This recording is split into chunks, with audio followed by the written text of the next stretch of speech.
Hey guys, it's your favorite real estate investor, Brian Davila, and welcome to my YouTube channel. So on this channel, I interview some of the great investors, wholesalers, realtors, and developers in the country. And today I am interviewing Danny Navarro. So Danny Navarro is a builder and developer here in Southern California. He's gonna be teaching you step by step how to start building and developing. And he's also gonna be sharing his journey into real estate.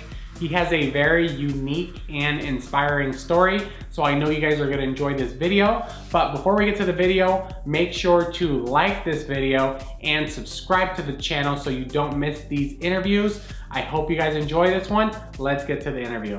All right, guys. So today I'm interviewing Danny Navarro. He is in the building and development space here in Southern California, and he's going to be teaching you how to start in that type of business. But first, we want to go over his story because he has a very unique story. But how are you doing today, Danny? I'm doing amazing. Just hanging out right here on Saturday. It's nice rain. Yeah, and I know you're Uh, super busy. So, um, do you want to start off by just giving your quick story into real estate? sure. So I've been in the business about roughly around a little over 6 years. Hmm. Started off just doing regular traditional real estate. So, but prior to that, at 18, I got sentenced and convicted for conspiracy to distribute methamphetamine. Hmm. And then out of those 120 months that I got sentenced to, I ended up doing around 9 of those years. Hmm. And so I think it was from 18 to 27-ish is where, I was incarcerated. Hmm. And like I mentioned to you earlier, like it was the best thing that happened to me. It's the Hmm. biggest blessing that had happened to me. And I do not regret anything that happened to me because it really made me in who I am today. Okay. So you said you Mm. got out at 27, 2027, correct. and then 35, just turned 35 a few days ago. okay, and then Mhm. right, after getting incarcerated and getting out, you said you had a few jobs, and then Yeah. you got into real estate. Like around how old were you when you got into real estate? I think like 29. Yeah. So basically, I got out, had multiple jobs, worked in construction, landscaping, trucking, picking up clothes from dumpsters, recycling clothes. Like there's a company that recycles clothes. Uh-huh. Man, Costco. I did a numerous amount of jobs before I decided to get into real estate. Uh-huh. And then even when I even got into real estate, it was a huge hurdle because I had to get my real estate license, and the number one question to ask, have you ever been convicted? And a lot of people were saying like, hey, don't even bother trying, don't even waste your time. People from the real estate offices said, wait till you get off probation, and I was able to get my license on probation as well. Wow. Mm. So you got into real estate, and then you said at first you were working in real estate with Kevion, just kind of helping him out, and then you got your real estate license. Yeah, so in 2014, I met Kevin on Instagram. Actually, met him on Instagram, Yeah. and he was the biggest blessing, man, because he took me in. I didn't know anyone in the business. I didn't know. I didn't know anything about the business, and I was like, man, I just want to work for someone that can teach me and help me out. And he took me in, and I worked for with him for about 4 years. But that first year, I didn't have my license, so I was just kind of helping out with everything I needed to do, Yeah. whatever he needed help with. So here's a curveball question. Mhm. Why did he decide to work with you if you guys didn't know each other and you have your story? Why? So the way I met him is that I found him like strolling through Instagram, right, and he posted something about his dad. His dad passed away, and his dad was into selling drugs and did prison time, and I seen that post, and I texted him on that post that he did, and shared a little bit about my background, and he just said, come in, come in, and it went from there. Wow, that's Yeah, amazing. and through That's IG, right? Yeah. Yeah, that's really amazing. And I shared with you before real estate changed my life because I kind of came from a rough background, and then coming into real estate, it completely opens, a new eye, and you understand, there's another world besides, you know, the dark one. But Exactly. so you started working with Kevion, you got licensed, you started selling regular retail business. What got you into development? Yeah, yeah, and I did that for about a good 3 years. And like I mentioned to you, till this day, like do not get it twisted. Like I still sell residential real estate. I Okay. still help people. I still help first-time home buyers. I Okay. still help people, list their homes and sell their homes, and that's like the number one thing. Like I mentioned to you, like I think people really need to understand because they think, oh yeah, this guy's developing, oh this guy's flipping, but Yeah. everything that we do, like we're keeping and renting them out. So that, you don't even see the money. You don't see it, or if you do, you might see it, a year down, 2 years down the road when you refinance the property. Oh yeah. So the number one thing is, don't stop selling real estate. You have to keep selling. Yeah. You have to keep reporting income, Hmm. so you can buy houses because they want, at the end of the day, they want to see taxes. Yeah. They want to see taxes at the end of the day.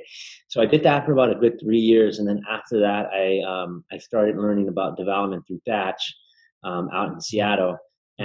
and he started sharing with me his and a lot of people his business model about how what he did. He finds land, and if he's not buying it, then he will sell it to a developer, and he'll double in the deal and Uh-huh. sometimes triple end the deal, and then eventually relist all the new construction stuff a year later, year and a half later. Yeah. So and at the moment I wasn't able to buy anything, so I was just selling a lot of stuff to builders. Mm, And that was really my school. That's where I really learned about like the zoning, what type of lots, everything that I know today is what I was able to learn around the process of working for these builders. hmm. So I want to throw another curveball question at you that I didn't give you a heads up about. You've done a good job, or so far in your career, picking good mentors and good people Mm. to learn from. How did you know Kevion and Thatch were legit and they weren't just trying to rather, sell you a course or, you know, use you? Man, God, the biggest blessing, and at the end of the day, man, blessing, because I could have went in so many different directions, and I was pointed in the right direction. And from there, other doors started opening up. But I think when you're seeking something and you're seeking, learning, growing, finding mentors, finding positive mentors, Uh, that those people are going to show up in your life at some point. When you're ready for them. okay. Okay. So your business now, you're developing and flipping, or what are you doing now? So mostly all development. Mostly, we're buying stuff, and if we can buy them, we'll buy them. But if not, I'm selling them to builders. And same thing, just selling land to builders at the end of the day. And then I have my traditional real estate business, which is buying. I mean, helping family members and friends buy real estate. So a lot of first-time home buyers, a lot of second, third-time buyers that are looking to purchase maybe their investment property or upgrade into another property. And then, don't get me wrong, little stuff like here and there, wholesaling, stuff like that. Yeah. And it's not like that's not my primary business at the end of the day, but we do it as well. And as far as like flipping or anything like that, honestly, it's more of a headache to flip a house. I'd rather just sell a house, Oh, or wholesale a house. Like right now, we're remodeling a duplex, and honestly, man, it's a big headache. I'd rather just do ground up new stuff, and you just starting from the ground up because it's just a huge headache. When I'm realizing it. that's a very interesting, Mm, mm. statement because I flip and I can't even imagine developing because I would think like, oh, this is going to be way harder. So Way easier, man. that's why I Way wanted to have easier. you on because Yeah, and it's all mindset. It's all mindset. You know what? I maybe flipped a few houses in my career. I'm not a flipper, Mhm. but I jumped into development, which probably wasn't the best and the best idea to do starting off because Yeah. it's been a lot of headaches, a lot of headaches, man.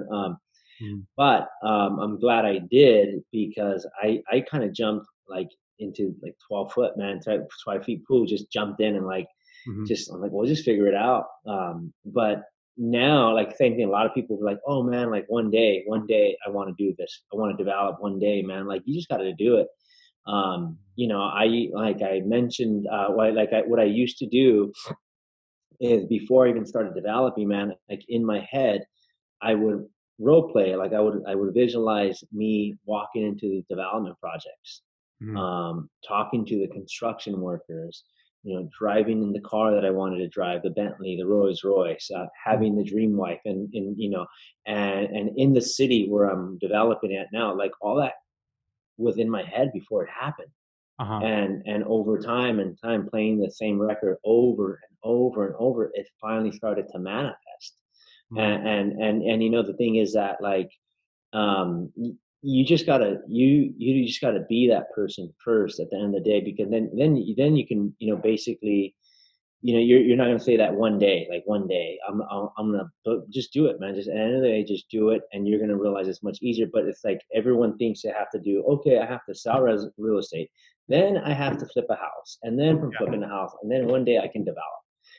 I'm doing a 17 unit apartment building right now, bro, from ground up on a 7,000 square feet lot, 10 2 bedroom, one bath, and 7 1 bedroom, one bath. I never done a big development.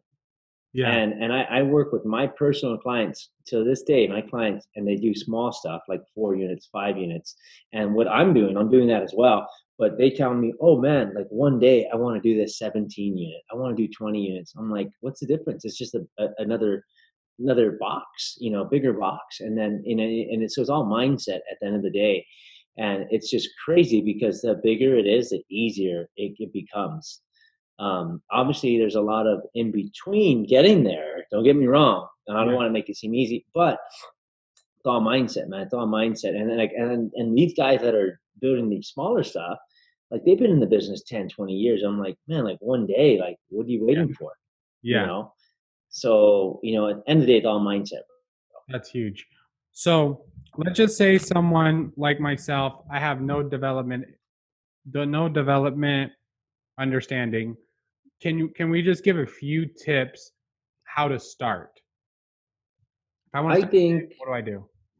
I think is the number one thing. If you'd want it, you would reach out to some reputable builders that are building in whatever area you're working, right? If it's LA, Corona, whatever it is that you're at.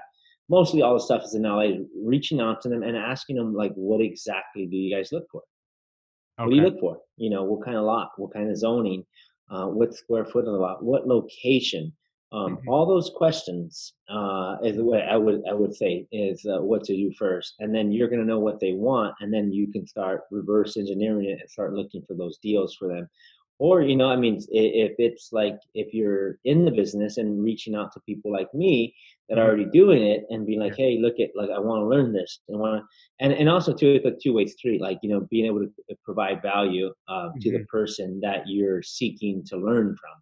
Exactly. Mhm. But that's what I did. I went to builders and I'm like, hey, what do you guys want? What are you guys looking for? I find deals. I get a lot of deals. And they're like, oh, well, we want this, we want that. I just bought this one. And then I would look at all the new construction that was on the market. And then Mhm. I would see what was on there previously. So, like, what the zoning was, what the price was, what's square foot of the lot, everything. And so that's what I would do. I'd reverse, a lot of the times I would reverse engineer a lot of the stuff that they were looking for. You know what? You're very smart Mm, because I would never even think to do that. So I mm, think that is such a huge thing. I would never think like, okay, they built a building here. Let me see what they bought the land for and mm. the zoning. Never would that have crossed my mind. And Yeah. then another thing I want to share with the people listening. So I talked about this with Ryan Pineda. When you're reaching out to someone, do a little bit of basic homework first. Don't just hit up Danny and say, "Hey, Danny, I want to learn how to build. Can we jump on a call?" Like kind of like he said, start doing a little bit of basic information. You know, learn a little bit so that way when you reach out, you're gonna get a better response. I think Correct. Yeah. because I'm Yeah. sure you get contacted a Yeah. lot for people Mm, trying to learn. yeah. So huge gem. You said, do the research on buildings. And then second one was reach out to builders in your area, figure out what they're looking for. Is there any other things people could do just starting out to kind of just start doing their homework? I would say that would be the number one thing to do. I mean, get connected with Thatch. You know, Thatch is doing this at a higher level as well, Mm-hmm. and learn from what he has to do. 'Cause that's where I learned most of my stuff from, and besides other builders and stuff like that. So, but I mean, that's the number one thing is reach out to people that are doing what you want to do at the end of the day. Hmm. Okay, so those are three huge things: thatch, homework, and reach out to builders. If someone wants to sell you a deal, let's just say someone's listening to this, they're in LA. What kind of deal are you looking for right now? So like mostly what we look for is the right zoning at the end of the day. So just like and it's really hard to tell you that because there's like a different zoning. Uh huh. But like we look for stuff that we can do ground up, but we're also look at stuff that we can do add-ons as well. Uh huh. So it just depends. I mean, there's different zoning, LARD 1.5s, R3s, R4s, Uh huh. but like the way it is right now, like you can get so creative. So it's hard to tell you like, hey, I'm looking for just for this. Oh, okay. Because there's some stuff that we're doing that you can add an ADU and then add a junior ADU, and it's like then you have 3 units on one house. Mm, So it's really hard. Like I don't really particularly look for. I just at the end, I guess you would say I look for stuff that's in within a 15-minute, 20-minute radius from downtown LA. Anything, anything, yeah. okay, with the right zoning. The The right zoning, yeah. gotcha. But see, but like even the regular like zoning, the regular just stuff with single family, like you don't even the zoning doesn't even really matter right now because of way LA is what you're doing in LA that you can add, square footage, you can add a unit in the back, you can add a junior unit. I have one right now where we're putting like two houses on it from a Mm, single family, okay. you So, all know. right. So, my last question, wrapping this up, I don't want to take too much of your time. What got you from the doing homework and studying to actually doing it? I understand the mindset, but what got you from good to great? Um it's all action at the end of the day, right? Like it's all inspired action, like really being inspired in what you're doing. And what really, really inspires me is that at some point in my life, I want to be able to do this because I want to, not because I have to.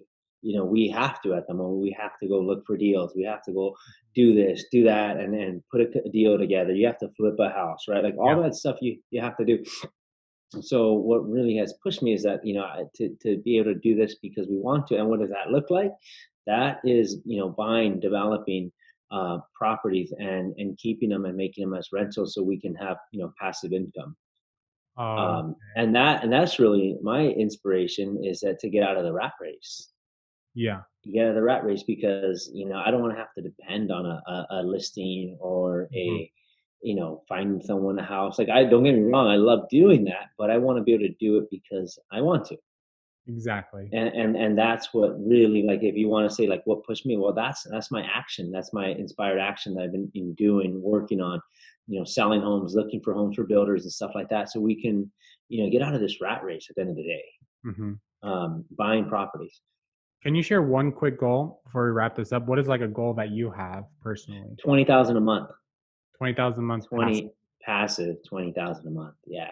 Woo! From Is development. anything. It doesn't matter. Yeah. I'm working on a little house right now, man. Like I'm gonna make like 2,000 off it if everything works out. Mhm. So it's just that's my number one goal at the moment, just getting out of the rat race because it's I haven't been doing it a long time, but I haven't been doing it. Yeah, I just didn't get in the business. I'm in between, and it's just dang man, time flies so time goes so fast. Yes. I just had a baby a month ago, and she just turned a month yesterday. And dude, it's crazy because she's so big already, Mhm. and they grow so fast. And it's like, man, I already been in the business this long, and we should be owning more real estate. Mhm. Yeah. But we get caught up in the day to day action of like, we need to do this, we need to do that, we have to pay this, we have to and then it's just the same thing. Then before I know it, it's 10 years, and then Mhm. you like, man, I should have done this, I should have done that. So really being conscious too of what you're doing, of having that end game goal, man, of whatever it is, and be conscious and just try to chip away at it every day. Mhm. And if I can tell you, like something that I would do differently, because I got myself into a big amount of development in a really short time. Mhm. We probably, just adding up the units all together, we probably got about 40 to 50 units of new construction, of Wow. just, 5 here, 17 here, 3 here, Mhm. and that's a lot of real estate. Those are a lot of hard monies that I'm writing my name on, right? Yeah. Putting my name on those, man, and guaranteeing these loans. Yeah. If what, we don't know what's going to happen in a year, we don't know what's going to happen in 2 years. Biden just won, right? Mhm. Supposedly, right? He won. Yeah. So what I can really tell you, like what I would do differently, man, is just take base hits. Yeah. I try to hit grand slams, bro, like grand slams. Like, yeah, I want to do these developments. And then it's like, man, just Uh-huh. take base hits. Get Mhm. yourself in a good position, buy maybe one house and then do it, refinance it, get in a better position, and then boom, do it again, do it again, do it again, Mhm. versus trying to hit doubles and triples and grand slams. Like base hits, man, small at a time, just little by little by little, because it's going to add up at one point. Yeah. It will add up. At the beginning of this year, really quick, I almost bankrupted myself because I had a goal to do 50 flips. So in my mind, I'm like, okay, I have to buy 8 homes a month. January, I bought 8. February, I almost bought 8, but I didn't money manage. And I was like on the hook for so much money. And I got down to $3,000 with 10 flips going on. And I was banking on the first one to close, which is a terrible position to be in hindsight, because if anything happens, if that deal falls out of escrow, I can't fund the rest of these deals. And real estate doesn't sell in one day. If it falls out of escrow today, I can't, I'm not going to get paid for another 30 to 45 days. So that was another huge thing that you said, taking base hits, don't over leverage. So thank Yeah, and you. I have partners. Real quick before we let go, but I have partners, but like, dude, it's a pretty big amount of Mhm. monthly payments I get written every month. Yeah. Yeah. And And it's then, like you're from one brick from falling away, falling to pieces. Like you said, like that 3,000. It's one wrong move, man, can mash it up.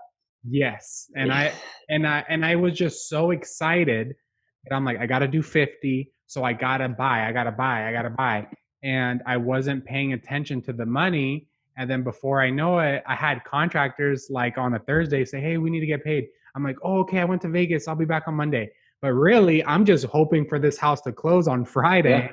so I could pay them. So definitely manage your money right.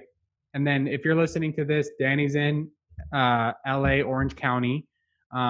If you want to wholesale him a deal, if you need help selling a deal to a developer, if you want to buy or sell a house, reach out to him. I'm gonna put his Instagram, Facebook, email, if that's all right.